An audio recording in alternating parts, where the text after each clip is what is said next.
여러분, 사도 바울이 누구입니까? 사도 바울은 어떤 사람입니까?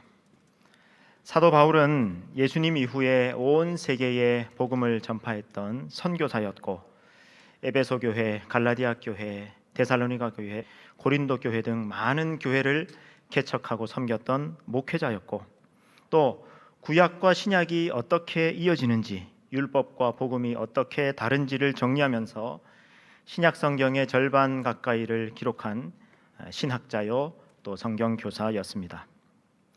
바울이 있었기 때문에 오늘날 이런 모습의 기독교가 존재할 수 있었고, 오늘날 내가 예수님을 믿게 되었습니다. 바울은 기독교 역사에서, 하나님의 역사에서 정말 비중 있는 인물입니다. 사도 바울의 생애를 들여다보면 참 대단하다 싶습니다. 오늘 말씀의 제목처럼 그는 어떻게 그렇게 살 수 있었을까 싶습니다. 처음에 그는 열렬한 유대주의자였습니다. 유대인 중에 유대인이었습니다. 유대교에 얼마나 열심히 대단했던지 예수 믿는 사람을 박해했습니다. 박해하는 정도가 아니라 예수 믿는 사람을 잡아 죽이는데 앞장섰습니다. 그랬던 그가 다메섹으로 가는 길에 예수님을 만납니다. 그리고 그의 삶이 완전히 바뀝니다. 교회를 박해하던 자에서 온 세계와 열방에 복음을 전하고 교회를 세우는 자로 바뀝니다. 그가 복음을 들고 달렸던 여정을 보면 정말 대단합니다. 1차, 2차, 3차 전도 여행, 그리고 로마로 가는 여정, 로마 이후의 여정까지 요즘 나라로 하면 이스라엘, 시리아, 튀르키예, 그리스, 이탈리아까지 다녔습니다.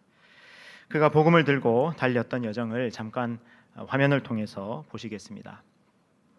사도행전에서 사도 바울이 처음으로 등장한 장소가 바로 예루살렘입니다. 스데반 집사님이 순교당하는 장면에서 사도 바울이 등장하죠. 스데반 집사님이 예루살렘에서 복음을 전하다가 예수 그리스도를 증언하다가 순교당합니다. 근데 그때 장면을 사도행전은 스데반 집사님이 예루살렘 성 밖으로 내쳐져서 거기에서 돌에 맞아서 순교했다 그러는데, 여러분, 저 예루살렘 성 밖에 내쳐진 그 장소가 바로 제가 동그랗게 표시해둔 바로 저기입니다. 저기에 스데반 순교 기념교회가 있습니다. 스데반이 돌에 맞아서 순교당하는 그 자리에 사도 바울이 스데반을 잡아 죽이는데 가장 앞장선 사람으로, 스데반의 순교의 주동자로 등장합니다. 그렇게 열렬히 예수 믿는 사람을 박해하던 사도 바울이 다메섹으로 가던 길에 예수님을 만나죠. 그리고 그의 삶이 완전히 바뀝니다. 1차 전도 여행, 2차 전도 여행, 3차 전도 여행, 그리고 로마로 가는 여정, 그리고 로마에서 2년간 가택연금 되어 있다가 풀려나서 다시 그 이후의 여정까지, 바울이 다녔던 그 여정은 정말 어마어마합니다. 그가 갔던 여정들을 잠깐씩 장소들을 보면요, 여러분, 여기가 바울이 1차 전도 여행 때 들렀던 버가라는 곳입니다. 튀르키예 남부에 있습니다. 바울이 이 길을 걸어서 비시디아 안디옥을 향했을 겁니다. 버가에서 비시디아 안디옥으로 가기 위해서는요, 중간에 있는 이 타우루스 산맥을 넘어가야 했습니다. 해발 3,000에서 3,700m 정도 되는 아주 높은 산입니다. 한여름을 제외하고는 늘 눈으로 뒤덮인 그런 높은 산이었습니다. 바울은 이런 산을 넘어서 때로는 이런 호수를 끼고 걸으면서 비시디아 안디옥으로 향합니다. 여기가 바로 비시디아 안디옥입니다. 로마 시대 때 있던 길이고 바울이 걸어갔던 길입니다. 또 어느 날은 드로아에 이르렀을 때 마게도냐 사람 하나가 환상 가운데 나타납니다. 이리로 건너와서 우리를 도우라 하는 음성을 듣고 바울이 이제 마게도냐 지역으로, 아시아에서 유럽으로 그렇게 복음을 들고 넘어갑니다. 배를 타고 처음 도착한 것이 네아폴리라고 하는 곳이죠. 이 네아폴리, 여기가 바로 유럽에, 바울이 복음을 들고 유럽에 첫 발을 내딛었던 장소입니다. 이 네아폴리에서 바울이 빌립보로 갑니다. 빌립보에서 복음을 전하다가, 말씀을 전하다가 감옥에 갇히죠. 감옥에 갇혔지만 찬송 부르다가 밤에 찬송을 부르는 중에 옥문이 열리면서 바울이 또 풀려나게 됩니다. 이 빌립보 감옥 바로 앞에 있는 이 길, 비아 이그나티아라고 하는 길인데, 이 길, 로마의 길을 따라서 바울이 또 데살로니가로 향합니다. 데살로니가로 가서 거기서도 복음을 전하고 말씀을 전하고 그리고 데살로니가 교회를 개척합니다. 데살로니가에서 베레아로, 베레아에서 아테네로 그는 계속 복음의 걸음을 이어나갑니다. 여러분, 이 아테네는 도시 전체가 완전히 신전이 되어버린 그런 곳입니다. 지금 제 옆에 있는 여기가 바로 아레오바고 언덕이라고 하는 곳인데, 바울은 이곳에서 저 위에 있는 파르테논 신전과 온갖 신전들이 세상을 군림하고 있는 그 현장에서 바울은 복음을 전합니다. 살아계신 하나님, 창조주이신 하나님, 그리고 예수 그리스도를 증거합니다. 철학자들에게 논쟁하며 또 복음을 전파합니다. 아테네에서 고린도로 향합니다. 고린도는 당시 이 지역의 제일 큰 항구 도시였습니다. 여기에서도 바울은 복음을 전하고 교회를 세웁니다. 저 길이 바로 바울이 고린도로 드나들 때 걸어 다녔던 길입니다. 그리고 바울은 에베소로 향합니다. 바울은 처음부터 에베소로 가고 싶어 했습니다. 그리고 이 에베소에서 바울은 약 3년 동안 하나님의 말씀을 집중적으로 가르칩니다. 그냥 교회를 개척하는 정도가 아니라 그 에베소 인근 지역에 있던 아시아 7교회, 그 지역에서 사역할 수 있는 사역자들을 훈련하고 양성하는 그런 이제 두란노 소원을 운영하면서 사도 바울이 말씀 사역에 매진합니다. 바울이 걸었던 길입니다. 에베소에 있는 바울이 걸었던 길이고, 또 사도행전 19장에 보면 에베소에서 바울이 이런 원형극장에서, 연극장에서 소동이 있었는데 바로 저 자리에도 바울이 있었습니다. 그리고 바울이 이스라엘로 다시 돌아왔을 때, 연보를 들고 이스라엘에 왔을 때 예루살렘 교회에다가 헌금을, 연보를 갖다 주고 거기에서 유대인들의 충동을 받아서 또 바울이 체포됩니다. 그리고 이스라엘에 있는 가이사랴라고 하는 곳에서 2년간 감옥에 또 갇히게 되는 거죠. 그리고 이제 바울이 내가 가이사 앞에 서야 되겠다, 가이사 앞에서 내가 재판받기를 원한다 하면서 바울이 호송을 받아서 로마로 향합니다. 그래서 바울이 로마에 도착했고, 로마에서 또 2년간 가택 연금을 당하게 됩니다. 그리고 바울이 거기에서 풀려나 가지고, 로마에서 풀려나서 다시 한번 그가 써서 보냈던 에베소서나 골로새서나 이런 편지들을 강해하기 위해서 다시 아까 에베소 인근에 있는 지역들로, 여기 골로새 길인데요, 골로새 길을 걷고 또 라오디게아 지역을 에서 또 말씀을 가르칩니다. 그리고는 이제 바울이 마지막으로 체포돼 가지고 로마로 다시 오게 됩니다. 여기가 바로 바울이 마지막 순교 당했던 장소입니다. 바울 참수터인데요, 여기가 바울이 마지막으로 걸었던 길입니다.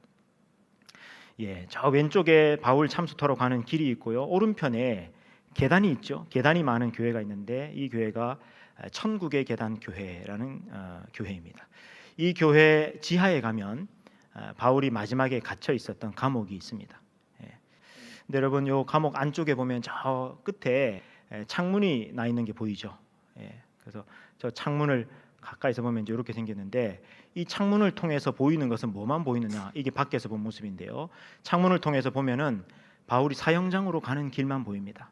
그러니까 이 감옥에 들어왔을 때는 이제 더 이상 풀려날 수 있는 소망은 없는 겁니다. 그래서 여기에서 바울이 순교 당할 날만 기다리고 있다가 이 길을 따라 걸어가 가지고 저 끝에 사형장에서 순교당, 여기가 바로 그 사형장 위에 세워진 기념교회입니다. 이곳에서 바울이 이제 순교당하게 되는데, 여기 가면은요, 바울이 마지막에 순교당했던 그 단두대가 지금도 이렇게 보존되어 있습니다.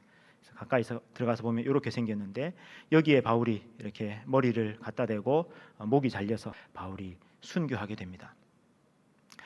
이 바울 참수터에 갔을 때 참 이 바울이 그 예수님을 믿고 나서 이방인의 사도로서 온 세계와 열방을 향해서 그렇게 달리고 또 달려 주었기 때문에 오늘 내가 예수 믿게 되었구나, 오늘 우리가 이렇게 존재할 수 있었구나 하는 사실이 너무 고마워서 이번에 저희 청년팀이 바울 참수터에 갔을 때 바울의 마지막 걸음이 멈춘 이곳에 바울에게 좀 고마운 마음을 표현하고 싶은 생각이 들었습니다. 그래서 바울이 순교하기 전에 갇혀 있었던 그 감옥 앞에다가 꽃을 이렇게 헌화하고 왔습니다.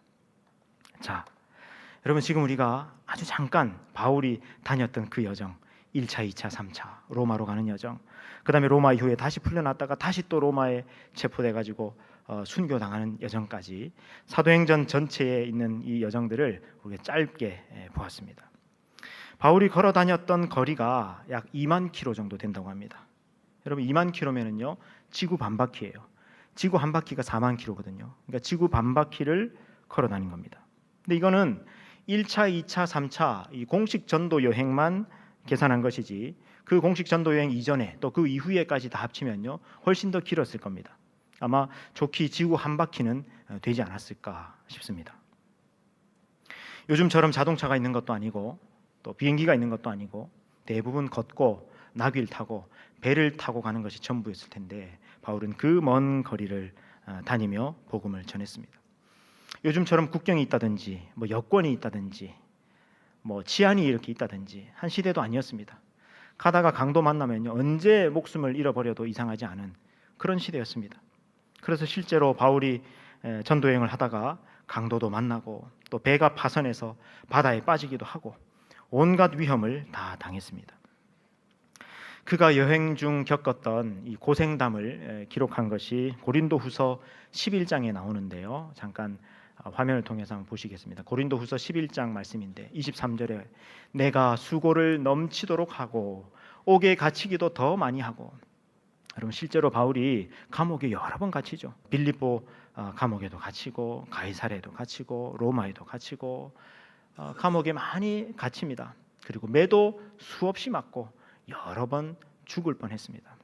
바울은요 실제로 내가 여기서 죽는구나 하는 순간이 여러 번 있었습니다. 유대인들에게 40에 하나 감한 매를 5번이나 맞았다. 40에 감한 매를 한 번만 맞아도 어쩌면은 사람이 죽을 수도 있는데 그거를 5번이나 맞았답니다. 3번은 태장으로 맞고 또 한 번은 돌로 맞고, 여러분 바울은요 실제로 돌에 맞아가지고 거의 죽기 직전까지 갔던 순간도 있었습니다. 3번 파선하고 일주야를 깊은 바다에서 지냈으며 여러 번 여행하면서 강의 위험과 강도의 위험과 동족의 위험과 이방인의 위험과 시내의 위험과 광야의 위험과 바다의 위험과 거짓 형제 중의 위험을 당하고 또 수고하며 애쓰고 여러 번 자지 못하고 줄이며 목마르고 여러 번 굶고 춥고 헐벗었노라. 이게 바울이 전도 여행을 하면서 겪었던 고생이었습니다. 이런 바울의 삶을 보면서 그런 생각이 들었습니다. 바울은 어떻게 이런 삶을 살 수 있었을까? 여러분 사람이 고생을 감수하는 경우를 보면 크게 한 3가지 정도가 있을 수 있습니다. 첫 번째는요, 내게 어떤 보상이 주어질 때 고생을 감수할 수 있습니다. 돈 벌기가 여러분 얼마나 어렵습니까? 여러분 월요일마다 얼마나 출근하기 싫습니까? 그리고 일하러 가기 싫은 순간도 얼마나 많습니까? 그런데 기꺼이 우리가 그 수고를 감수하는 이유가 무엇입니까? 돈을 받기 때문에, 보상이 있기 때문에, 돈이라는 보상이 있기 때문에 그 일을 하는 겁니다. 보상이 있으면 고생을 감수할 수 있습니다. 두 번째로 어떨 때 고생을 감수할 수 있는가? 책임감이 있을 때 고생을 감수할 수 있습니다. 여러분 부모님들이 자녀들을 키울 때 얼마나 고생을 많이 합니까? 그런데 부모로서의 책임감이 있기 때문에 그 고생을 기꺼이 감수할 수 있습니다. 세 번째 우리가 고생을 감수하는 경우를 보면요, 사명감이 있을 때 고생을 감수합니다. 이 일은 내게 주어진 일이다. 이 일은 내게 맡겨진 일이다. 내가 감당해야 할 일이다 하는 사명감이 있을 때 우리는 고생을 감수할 수 있습니다.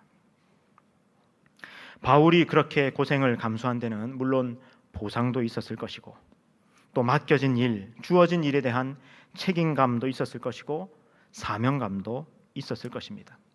그런데 그것만으로 바울이 그렇게 살 수 있었던 것은 아닙니다. 바울은 어떻게 그렇게 살 수 있었는가?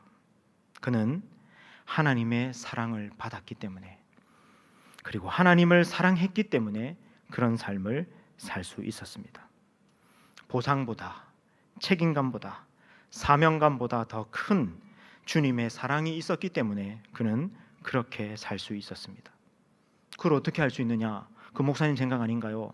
그렇게 질문할 수 있는데 오늘 본문 갈라디아서 2장 20절을 보면 알 수 있습니다. 우리 갈라디아서 2장 20절 말씀을 우리 다시 한번 읽겠습니다. 시작.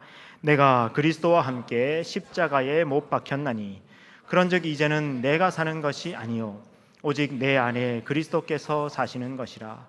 이제 내가 육체 가운데 사는 것은 나를 사랑하사 나를 위하여 자기 자신을 버리신 하나님의 아들을 믿음 안에서 사는 것이라.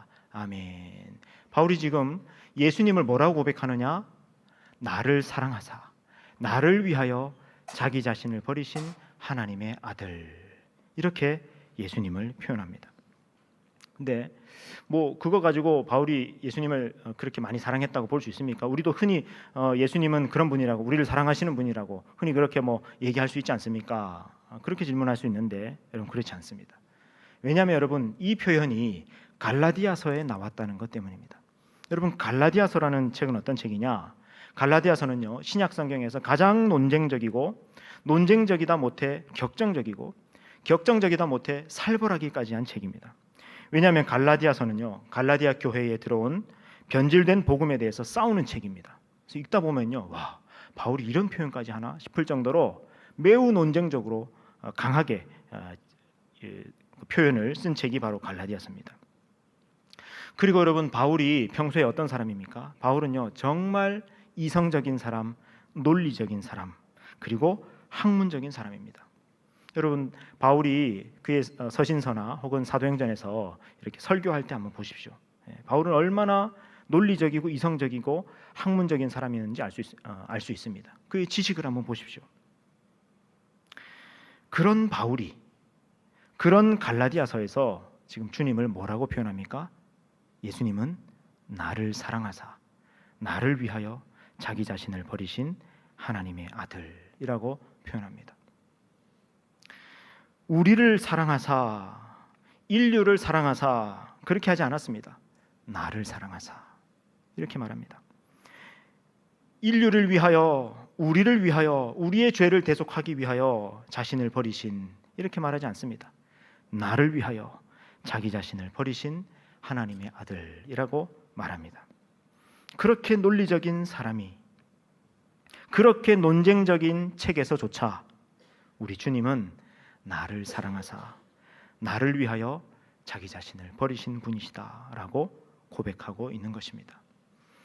바울은 주님의 사랑을 받았습니다. 그리고 바울은 그런 주님을 사랑하고 있었습니다. 나는 그 사랑을 받았습니다. 나는 그 사랑 안에 있습니다. 그 사랑 안에서 그 사랑으로 살아갑니다. 이게 바울이었습니다. 이게 바울의 원동력이었습니다.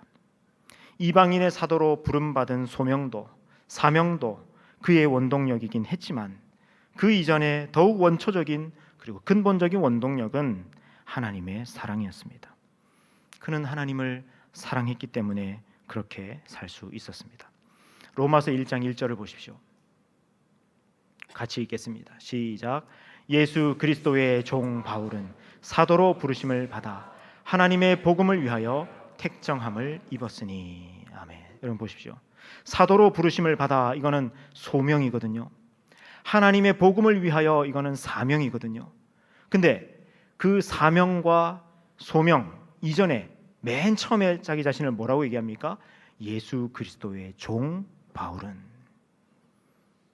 바울은 자신의 소명과 사명을 이야기하기 전에 먼저 자기 자신의 존재를 자신의 정체성을 이렇게 말합니다. 나는 예수 그리스도의 종입니다. 나는 예수 그리스도의 종입니다. 예수님은 한 번도 우리를 종으로 삼으신 적이 없습니다. 오히려 제자들의 발을 씻기시면서 스스로를 섬기는 자로 종으로 자처하셨습니다. 또 예수님은 요한복음 15장 15절에서 이제 너희를 종이라 하지 않고 친구라고 한다. 그렇게 명시적으로 말씀하셨습니다. 그런데 왜 바울은 스스로를 종이라고 표현하는 것일까요? 갈라디아서 5장 13절에 그 단서가 있습니다. 시작. 형제들아 너희가 자유를 위하여 부르심을 입었으나 그러나 그 자유로 육체의 기회를 삼지 말고 오직 사랑으로 서로 종노릇 하라. 아멘. 사랑으로 서로 종노릇하라. 누가 종이 될 수 있는가? 사랑하는 자가 자발적으로 종이 될 수 있습니다. 더 사랑하는 사람일수록 더 종노릇할 수 있습니다. 여러분, 저희 집에도 어린 자녀들이 있습니다. 근데 어린 자녀들하고 제가 이렇게 지낼 때 가만히 보면은요, 제가 확실히 이 자녀들에 대해서 종이 된 것 같다, 이런 생각을 합니다. 뭐 물 떠다 주고, 설거지 해주고, 청소해주고, 목욕시켜주고, 머리 말려주고. 여러분, 이거 완전히 종이 하는 거 아닙니까? 근데 여러분, 제가 왜 이런 일을 할 수 있는 걸까요? 왜 이런 일을 하는 걸까요? 제가 힘이 약해서 그렇습니까? 아니에요. 왜 그러죠? 사랑하니까. 사랑하니까 기꺼이 종노릇을 할 수 있는 겁니다. 바울이 자기 자신을 표현할 때 나는 예수 그리스도의 종이다. 왜 이렇게 제일 먼저 얘기합니까? 그만큼 예수님 사랑하기 때문이에요. 스스로 종이 될 수 있을 만큼. 왜냐하면 예수님이 본래는 자기 자신을 종처럼 그렇게 무릎을 꿇고 제자들의 발을 씻기셨잖아요. 근데 바울은 주님, 그게 무슨 말씀입니까? 제가 주님의 종입니다 하면서 자기 스스로를 그렇게 여겼던 이유가 무엇인가? 주님을 사랑했기 때문입니다. 바울은 정말 예수님을 사랑했습니다. 주님을 사랑하는 것이 그의 삶의 원동력이었습니다. 바울은 어떻게 그렇게 살 수 있었을까? 바울은 주님으로부터 그 사랑을 받았고 또 주님을 그렇게 사랑했기 때문에 그렇게 살 수 있었습니다. 바울은 주님을 사랑했기 때문에 그 사랑으로 말미암아 그렇게 고난도 또 고생도 기꺼이 감당할 수 있었던 것입니다. 내가 주님을 사랑했기 때문에, 주님의 사랑 때문에 내가 그렇게 고생스러운 일도 기꺼이 감당할 수 있었다라고 바울이 고백한 대목이 있는데 로마서 8장에 나옵니다. 여러분, 로마서 8장 35절부터 37절 말씀인데요. 우리 같이 한번 이어서 읽겠습니다. 시작. 누가 우리를 그리스도의 사랑에서 끊으리요? 환난이나 곤고나 박해나 기근이나 적신이나 위험이나 칼이랴. 기록된 바 우리가 종일 주를 위하여 죽임을 당하게 되며 도살당할 양같이 여김을 받았나이다 함과 같으니라. 그러나 이 모든 일에 우리를 사랑하시는 이로 말미암아 우리가 넉넉히 이기느니라. 아멘. 여러분, 여기 나오는 환난, 곤고, 박해, 기근, 적신, 위험, 칼, 이거 바울이 온 생애 동안 날마다 겪었던 일이에요. 근데 이것을 바울이 어떻게 이길 수 있었다고 말합니까? 우리를 사랑하시는 이로 말미암아 넉넉히 이겼습니다. 그렇게 고백합니다. 초대교회에 바울과 함께 선교를 이끌었던 또 한 사람이 바로 베드로입니다. 베드로도 마찬가지였습니다. 예수님이 처음 베드로를 불렀을 때 내가 너를 사람 낚는 어부 되게 하겠다 했을 때 베드로는 그 소명을, 그 사명을 제대로 몰랐습니다. 예수님을 3년간이나 따라다니면서도 오로지 관심은 누가 크냐 이거였습니다. 어떻게 하면 예수님을 통해서 내가 이 땅에서 성공할 것인가, 내가 얼마나 출세할 것인가, 이거였습니다. 그래서 결국 예수님을 3번이나 부인하지 않았습니까? 그랬던 베드로에게 예수님이 다시 찾아오시죠. 그리고 십자가에서 내가 죽기까지 너를 사랑한다고 하는 그 사랑을 다 보여주시고 난 다음에 예수님이 물으시죠. 네가 나를 사랑하느냐? 3번 물으시고 그 사랑의 관계가 회복되고 나서야 예수님은 베드로에게 다시 사명을 주십니다. 내 양을 먹이라. 그리고 그 이후로 베드로는 끝까지 주님을 따릅니다. 누가 끝까지 주님을 따를 수 있는가? 잘 들으세요. 주님을 사랑하는 자가 끝까지 따를 수 있습니다. 누가 끝까지 고생을 감수할 수 있는가? 주님을 사랑하는 자가 끝까지 고생을 감수할 수 있습니다. 저도 마찬가지입니다. 내가 어떻게 목사가 되었나? 그리고 어떻게 이렇게 지금 목사로 살아가고 있는가? 돌이켜보고 생각해 볼 때가 있습니다. 여러분, 저도 꿈이 많았습니다. 하고 싶은 거, 되고 싶은 게 참 많았습니다. 지금 만약 제가 목사가 되지 않고 평신도로 살았다면 아마 꽤 재미있는 삶을 살았을 것 같습니다.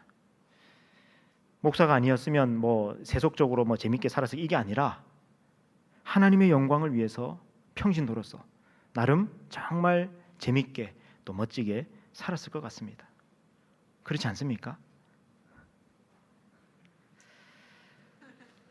그런데 어느 날 제가 주님의 이 사랑을 받게 되고 또 나도 주님을 사랑하게 되고 보니까 비로소 주님의 마음이 보이는 겁니다. 주님의 고민이 보이고 주님의 아픔이 보이고 주님의 눈물이 보이고 주님의 꿈이, 주님의 소원이 보이는 겁니다. 주님을 사랑하게 되고 보니 나도 주님을 위해서 뭔가를 해드리고 싶은 겁니다. 내가 뭘 잘해서가 아닙니다. 잘나서가 아닙니다. 나 여전히 부족한데, 여전히 못하는 건 많은데, 그리고 나 같은 게 무슨 주님의 일을 할 수 있을까 싶은 마음이 지금도 여전한데 말입니다. 그런데 할 수 있는 거는 뭐라도, 작은 거라도 주님을 위해서 뭔가를 해드리고 싶은 겁니다. 보니까 주님의 소원은 사람이고 주님의 꿈은 교회고 주님의 방법은 말씀이었던 겁니다. 그래서 목사가 됐습니다.